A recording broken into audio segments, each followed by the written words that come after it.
Vahimalik ovozliq asar Tog'dagi kashmish. Avtori Dilso'z. Ro'zaxon qo'rqish ham andishida o'ltiratdi. Orqadilla so'z qo'yqi purqining hidi kelishi bilan tangla. Gamining ichiga chochlari nihoyatda uzun, oppoq kiyimlik bir mo'may tushdi. U mo'mayning ko'zlari so'z ko'k rangda. Chiroyimi oppoqli bo'lib, bundoq mudhish chiroydan har qanday odam qo'rqmay qolmaydi. Bu vaqtda Ro'zaxonmo tamtirab og'ziga hech bir oyatmi kelmadi. U mo'may kirgan peti o'choqning oldida birdam o'ltirgandan keyin xuddi Ro'zaxonni ko'migandek Udulla To'xtiqorining oldiga bordi. Ro'zaxon To'xtiqoridan ansirab tursimi, biroq bu vaqtda nima qilishni bilmadi. Ham og'ziga gapmi kelmaganlikdan gami ichidagi bu vahimalik ishlarga qarab o'ltirmoqdan boshqa chora yo'q edi. Bir vaqtda yiliqi mo'maymi asta suslab yo'qab ketdi. Ro'zaxon hayronlikda u yoq bu yoqqa qarab, u mo'mayni hech yerda ko'rmagandan keyin ko'ngli salpal oromiga tushib, put-qo'llariga oz to'la jon kirdi. U bu ishlarning yana takrorlanib qolmasligi uchun oytal kursini o'qimoqchi bo'lib turibdi. Shu asnoda To'xtiqori gap so'zsizla oyiqinimi kaymasdan sirtqa mangdi. To'xtiqorining bundoq yerim kechida tuyuqsiz sirtqa chiqmoqchi bo'lganini bilgan Ro'zaxon uningdan ansirab gamining ig'isiga kelganda "Nega mangding?" deb uningga to'lig'inicha qo'liga mahkam esilib oldi.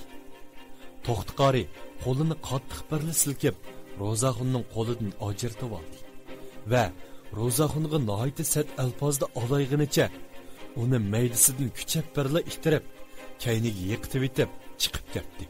To'xtiqorining o'zi xohlab emas, balki uni kontrol qilib olgan ma'lum bir jinning uni boshlab elib chiqib ketganligi Ro'zaxonga 5 qo'ldak ayon bo'lg'ashqa, Ro'zaxon qandoqli bo'lmasin, uni qaytirib kirmisi bo'lmaydi. Shunga u ishtikli yiqilgan o'rindan turib sirtqa mangdi. Biroq gamining eg'izidan amdi chiqay deyishiga qandoqdir bir kuchning ta'sirida orqaga bayanqidimi qattiqroq yiqildi. Bu qitim Ro'zaxon badallarining og'riqining ta'sirida damonliqqa o'rindan turolmay joyida o'ltirib qoldi. Oradan taxminan 10-15 minutcha o'tganda u asta injiqlab o'rindan turdi. Ham o'ziga ma'lum bir narsalarning to'sqinlik qilayotganligini his qilib, ba'zi bir oyatlarni o'qiganicha asta sirtqa chiqdi.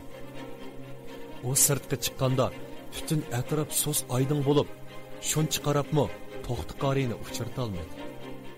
Shuning bilan u birdam o'ylanib, Hoshimaxonning o'ziga aytgan gaplari yodiga kelishi bilan tang itlarni to'lab chaqirib olgandan keyin Hoshimaxonning aytib bergani bo'yicha To'xtiqorini shu qarag'ayliqqa berib izlab beqish niyatida itlarni agashtirib shu tarafga qarab yurib ketdi.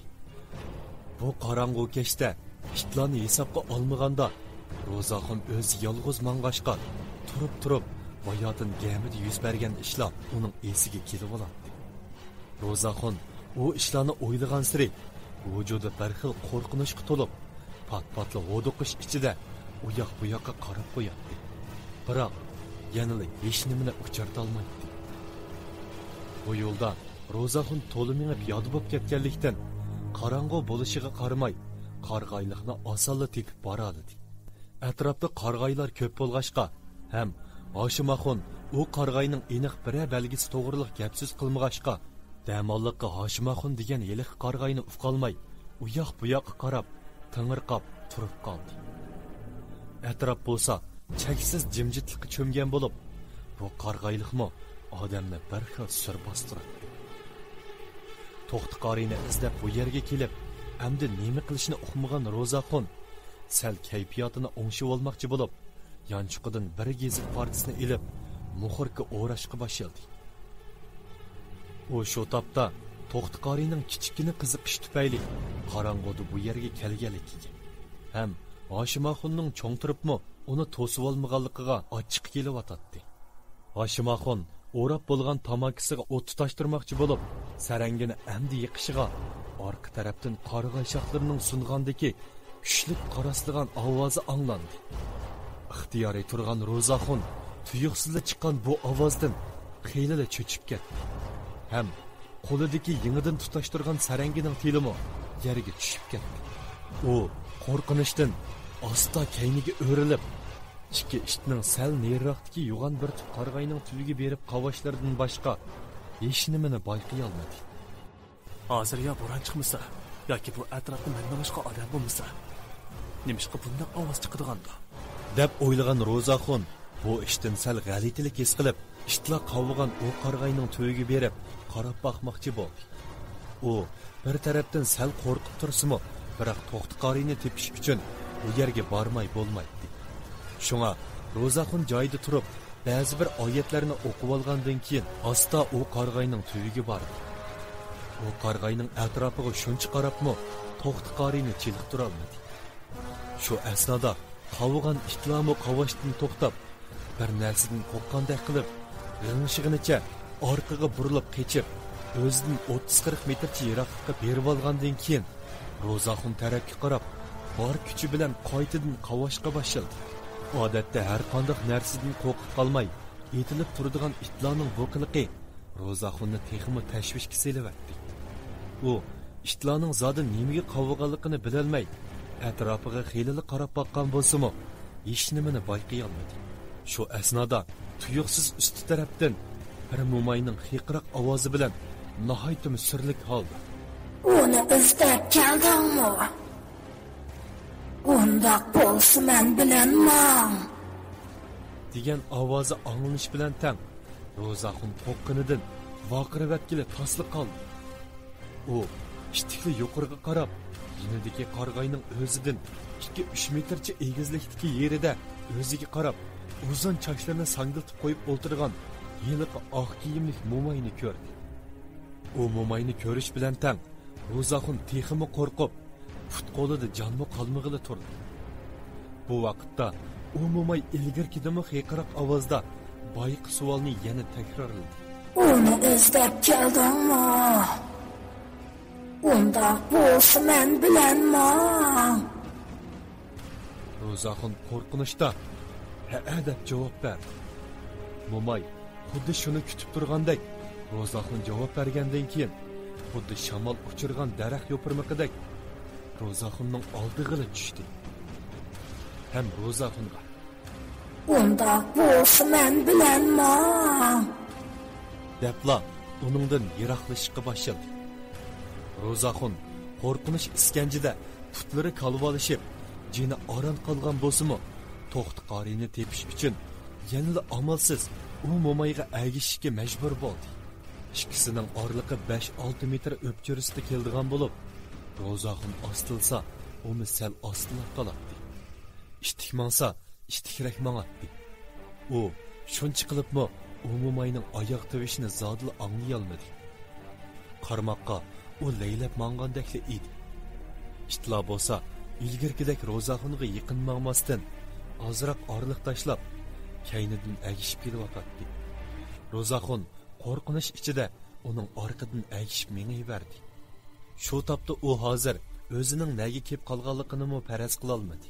Lekin u mo'may mengishdan hech bir to'xtaydigandek emas edi. Ro'zaxon qorong'ida u mo'mayni toza aniq ko'ra olmasmi? Lekin u mo'mayning gavdisi Ro'zaxonga borgan sir pakarlab ketayotgandek biladi.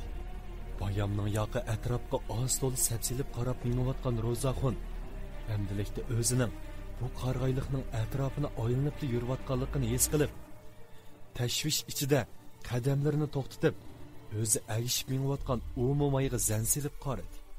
Ro'zaxonning to'xtab qolganini bilib qolgandekla, oldidagi u mo'maymi joyida to'xtab, Ro'zaxonga yaqinlashib kelib, 3-4 qadam qolganda to'xtadi.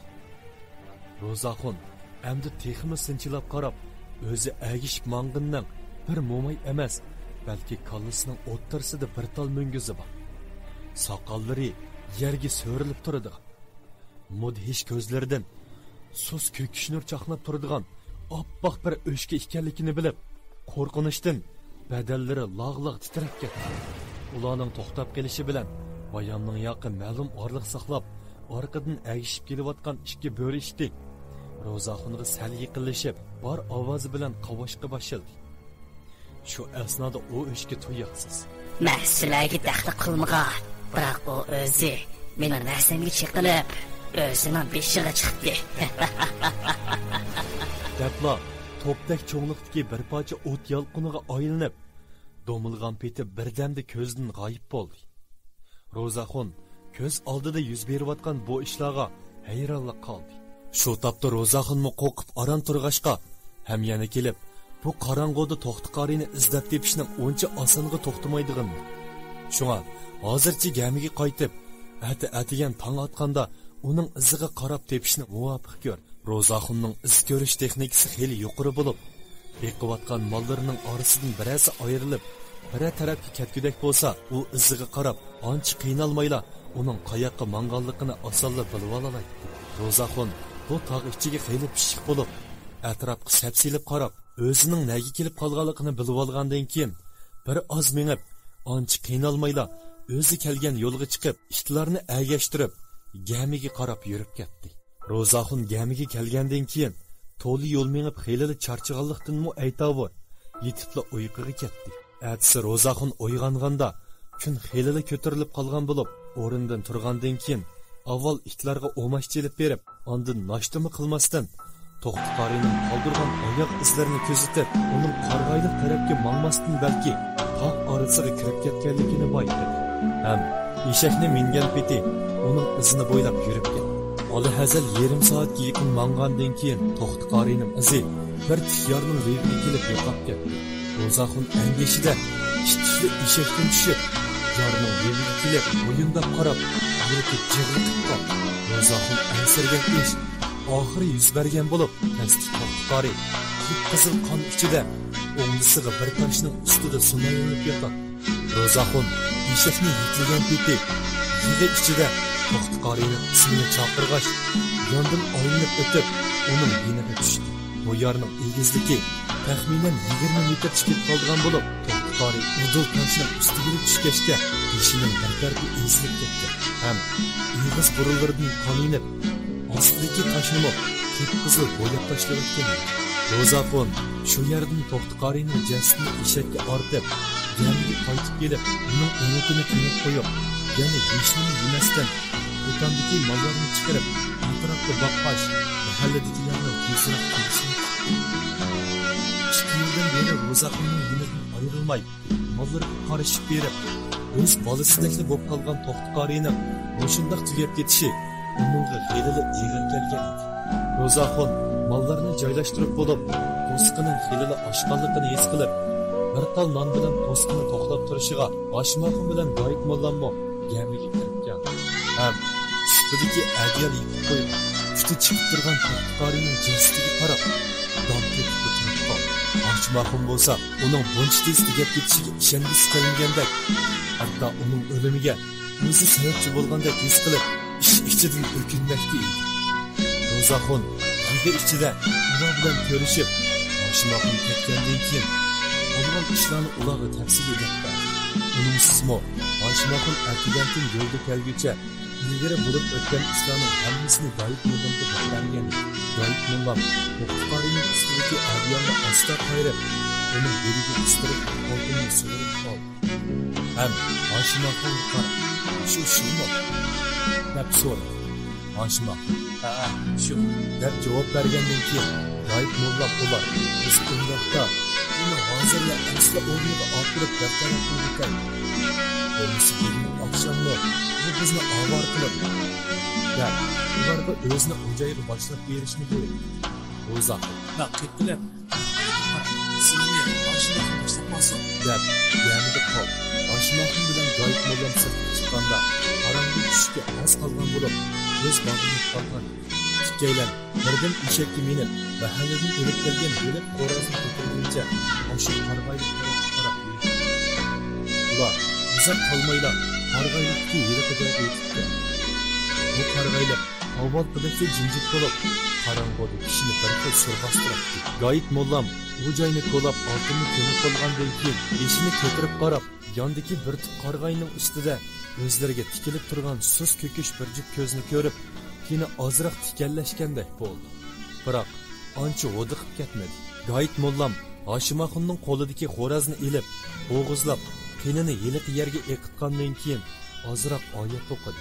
Shu asnoda qisqili issiq bir shamol chiqib, ularni siypab o'tib to'xtab qoldi. Gayt mullam ishlarini tugatib bo'lib, u qarg'ayga qayta qaragan vaqtida ko'zlariga hech nima cheliqmadi. Ikkaylan yana eshaklarga minginicha gamiga qaytib keldi. Gayt mullamning aytganidek bugun kecha hech qanday bir g'ayriy ishmi yuz bermadi. Atsi tong amdi suzilishi bilan ular narsa keraklarni yig'ishtirib, mollarni haydab, To'xtiqorining jasadini eshakka otqinicha mahallaga qarab yo'lga chiqdi. To'xtiqorining zodi nima sababdan u yerdan tushib ketganligi bo'lsa bir sir bo'lib qoldi.